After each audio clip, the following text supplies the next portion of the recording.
দেখছেন 24 ঘন্টা India TV, সর্বদা সবার পাশে সবার মাঝে। দেখুন, আমরা শুনেছি, আপনারা হয়তো ভুলে গেছেন, মমতা ব্যানার্জি কিছুদিন আগে প্রকাশ্যে বলেছিলেন কি আমাদের দলের লোকরা চুপ করে শুনছে, ফোঁস মারছে না কেন। তো কতগুলো নেতারা মুখে ফোঁস মারলো। আজকে নৈহাটি লম্পট বাবার লম্পট ছেলে অশোক চ্যাটার্জির ছেলে অভিজিৎ, ওদিকে সনদ, ওদিকে পার্থ ভৌমিকের আরেক কাউন্সিলর, একটা বারে বাউন্সারে কাজ করতো, খুন কেসে আসামি কতগুলো। নৈহাটির এসেট, নৈহাটি একটা শিল্পী সাহিত্যিক জায়গা, যেখানে ঋষি বঙ্কিমের জায়গা। বর্তমানে যদি দেখা যায়, রাঘব চ্যাটার্জি ওর বাড়ি ও মিছিল হাঁটছিল, সেই রাঘব চ্যাটার্জিকে পালাতে হয়েছে, চরথাপড় খেতে হয়েছে। মারছে কে? ওখানে সিভিক ভলেন্টিয়ার একজন চাকরি করেছে, গট্টু যাদব না গুট্টু যাদব, সে মারছে।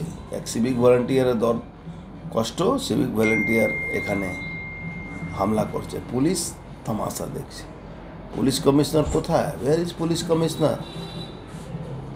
একদিকে অভিষেক ব্যানার্জি বলছে কোনো হামলা করা যাবে না, দিদিমণি বলছে ফোঁস মারতে হবে, পার্থ ভৌমিক বলছে গুন্ডারাজ শেষ করবে, সাংস্কৃতিক লোকরা মিছিলে বেরোচ্ছে, ঋষি বঙ্কিমচন্দ্রের জায়গা, প্রতিবাদ হবে না, জাস্টিস চাইতে পারবে না।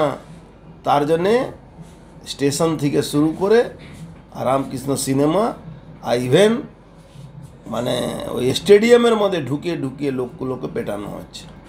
আপনি দেখবেন, ছবি দেখুন না, কে মারছে। একটা বাউন্সারে কাজ করতো, মার্ডার কেসে আসামি, ড্রাগ বিক্রি করে, ইলেকশনের আগে বম ধরা পড়েছিল, কি অধিকারী ওর নাম আছে। তারপরে অশোক চ্যাটার্জি চেয়ারম্যান, তার ছেলে। তারপরে দেখুন সনদ, পার্থ ভৌমিক ঘুরে চলে গেছে, তারপরে অ্যাকশন শুরু হয়েছে। সিভিক ভলেন্টিয়ার, পুলিশ সব ছদ্মবেশে দাঁড়িয়ে এইসব ক্রিমিনালদেরকে নিয়ে মারামারি। ছাত্রছাত্রী এবং শিক্ষকরাও ছিল। এটাই তো নৈহাটি মানুষকে বুঝতে হবে। মাত্র 3 মাস আগে নৈহাটি মানুষকে কি বলেছিল? নৈহাটি এটা সাংস্কৃতিক জায়গা, খুব ভালো সাংস্কৃতিক জায়গাতে কাকে নির্বাচিত করলেন আপনারা? এই পার্থ ভৌমিককে, যে সমস্ত সাংস্কৃতিক প্রেমী মানুষকে আজকে মিছিলের সাধারণ মানুষ, নিরস্ত মানুষকে তারা রাস্তায় ফেলে পেটাচ্ছে। লজ্জা হয় না? পার্থ ভৌমিককে তো রিজাইন দিয়ে দেওয়া উচিত। মমতা ব্যানার্জি তো রিজাইন দেবে না, কমসে কম ও তো মানুষকে মিথ্যা কথা, নাটক জগতের লোক, জবাব দিক নৈহাটি মানুষকে। নৈহাটি যেখানে বসবাস করে, তার বাড়ির সামনে অভিক দে না কি ডাক্তার মশাই, সেই ডাক্তার মশাইকে মারধর করেছে। তার বাড়ির সামনে থাকেন ডাক্তার মশাই, ডাক্তারবাবু, তাকে মারধর করেছে। লজ্জা হওয়া উচিত না? এদের লজ্জা নেই, সব কান কাটা আছে। এরা সব কান কাটা গাল কাটা সব ক্রিমিনাল।